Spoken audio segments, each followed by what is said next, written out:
7-8 kiloqramlıq quzuların, körpə danaların kütləvi kəsimi və bazara çıxarılması heyvandarlığın inkişafına maneədir. Bu, bazarda ətin qiymətinin artmasına da səbəb olur. Bunu deputat Tahir Rzayev Milli Məclisin iclasında deyib. Son illər iri və xırdabuynuzlu mal-qaranın sayı azalsa da, heyvandarlıq məhsullarının istehsalı xeyli artıb. Bizdə kəsim çəkisi normadan nəinki 2, hətta 9-10 kiloqram azdır. Heyvanların kəsilməsi üçün yaş həddi müəyyən edilməlidir. Qadağalar qoyulmalıdır və cərimələr tətbiq olunmalıdır. Son illərdə mənşəyi bilinməyən ətin satışa çıxarılması zəhərlənmələrə və müəyyən xəstəliklərə səbəb olur deyə deputat vurğulayıb. Bəs siz necə düşünürsünüz? Ətin bahalaşmasına səbəb nədir və kəsim məsələsində heyvanlarda yaş həddi müəyyən olunmalıdırmı?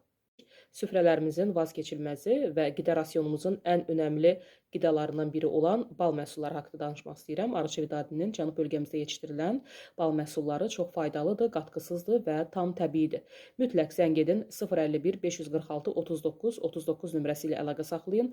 Arıçı Vidadi şəxsən özü cavab verəcək və istədiyiniz bal məhsulunu sizə çatdıracaq. Onu da qeyd edək ki, bütün bölgələrimizə çatdırılma pulsuzdur. Elə indi zəng edin.